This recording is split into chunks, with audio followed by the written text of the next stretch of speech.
How's it going, everyone? It is Andre Williams, and over here we focus on one thing: always protect your profits. And today we're going to be taking a look at Rivian and as well as for ChargePoint. Let's get started. So let's see how Rivian performed on the day. So ended up closing at $35.67, being down 1.41%. And you can also see inside of the after hours at the time of this recording, it's down another 0.45%. When we take a look at the volume stats on the day, you can see we traded at 12.301 million shares, and the average volume over 10 trading days is at 11.701 million shares. So we could see that we did have above average volume and we had a pullback in the stock. Now, when we take a look at our chart, which is the daily chart, what I want you guys to pay attention to, and it's also as clear as day, that Rivian has been on a strong uptrend. So going into Monday, if we decide to have a pullback, I'd want to see a bounce off of this 9 EMA, which is at $34.76.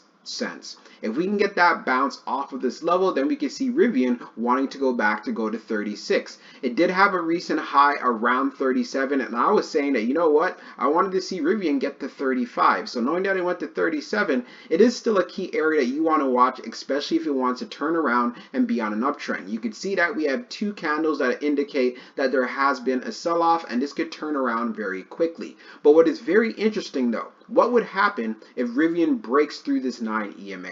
If it ends up breaking through it, then there's a possibility it can come down to testing the 21 EMA, which is at $33.10. So that's something you want to add to your homework. It has done this in the past. You can see right over here, it tested that 21 EMA back on July the 27th, and we also tested it all the way over here back on July the 12th. But overall, in general, the 9 EMA has crossed over the 21, and as well as for the 50. This is a bullish signal, and if the trend does continue, I don't want you guys to be surprised. Come up with your homework. Find a strategy to take advantage of this opportunity. If you see it pulling back and it goes just below 35 and the bulls are buying around this area, then there's a good chance it can go back to testing 36. So overall, let's see how Rivian performs for the coming week. But despite the recent sell-offs we've been having, it could easily turn around due to the fact that it does have earnings coming up on August the 11th. So we're going to take a look at the recent institutional ownership and short interest information for Rivian. So as we scroll down on the page, green rows indicate new positions while red rows indicate closed positions. So when we take a look at the recent filings for August the 5th, we have Granite Point Capital Management LP that purchased 15,000 shares. We have a closed position from Northeast. We have Capital Advisors Limited LLC that purchased 23 shares, and IMC Chicago LLC that purchased 20,877 shares. We have Oakworth Capital Inc. that purchased 508 shares, and Los Angeles Capital Management LLC that purchased 36,730 shares. We have two closed positions from Cohen and Company. We have Connor, Clark, and Lund Investment Management Limited that purchased 19,645 shares, and we have South State Corp that purchased 2,000 shares. And those are the filings for the 5th, and we could see, hey, a good amount of new positions. Now, when we take a look at the short interest, the off-exchange short volume ratio is at 51.60%, and then for the off-exchange short volume, it is just over 2.69 million shares. Scrolling down on the page, the short shares availability is at 10 million, updated 6 minutes ago, and then for the short borrow fee rate, it is at 0.50%. When we take a look at the history of the short volume, we can see for the close of the 3rd, it was at 55.41, and then for the close of the 4th, being at 51.60. So it did go down a bit, and then when we take a look at the short interest percentage of the float being at 10.80%, there is a lot of shorts who are interested in this play. So we're going to take a look at the chart for ChargePoint. Let's see how it performed on the day. So it ended up closing at $16.06, being up 1.13%. On the low, it tested $15.42, and then on the high, testing $16.19. So when we take a look at the volume stats on the day, you can see we traded at 6.876 million shares, and the average volume over 10 trading days is at 7.942 million shares. So we had below average volume on the day, and we saw some strength in the stock. Now, when we take a look at our chart, which is the daily chart, you guys know what I'm about to say.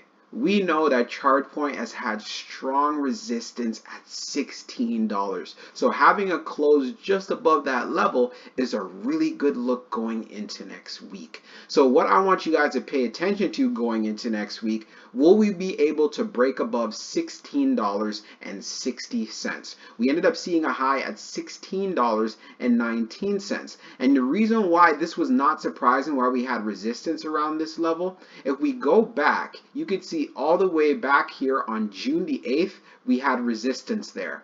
So that gives us an indication if we could break through this level, ChargePoint can make that move to $16.60 and possibly start getting into that $17 range. They don't have earnings until September the 1st, so of course a lot of things can happen prior to then. We also are showing a lot of momentum above that 9 EMA, and I wouldn't be shocked for the coming week if we end up coming back to actually test support. Where could this possibly be? It could be around 1550.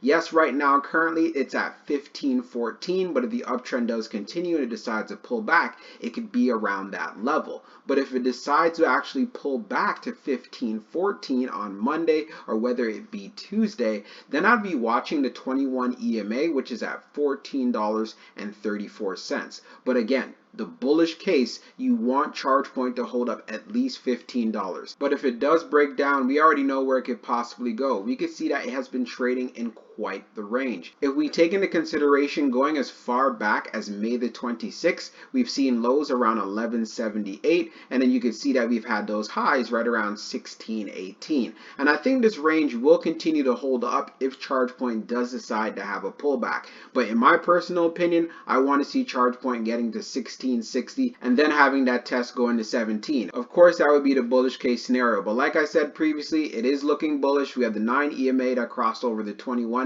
and as well as for the 50. So let's see if this bullish trend can continue. So we're going to take a look at the recent institutional ownership and short interest information for ChargePoint. Scrolling down on the page, green rows indicate new positions while red rows indicate closed positions. When we take a look at the recent filings for the 5th, we have Cohen & Company LLC that purchased 123,898 shares. We see them again going in with calls of a value of 540,900 shares, and we also see puts with 161,200 shares.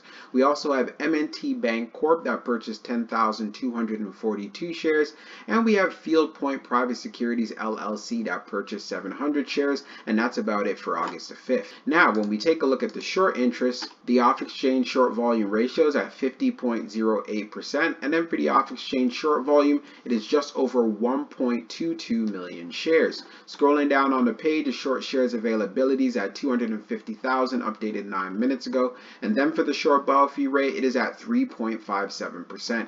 When we take a look at the history of the short volume, we can see for the close of the 3rd, it is at 54.84, and then for the close of the 4th, being at 50.08. And then when we take a look at the short interest percentage of the float being at 17.49%, ChargePoint does have short squeeze potential. So that pretty much sums up the video for you guys, and I'm looking forward to seeing how these stocks perform going into next week. And if you want to see some Rivian videos prior to earnings, let me know inside of the comment section. Don't forget to like this video if you enjoyed it, and if you're new to the channel, consider subscribing. We'll talk soon.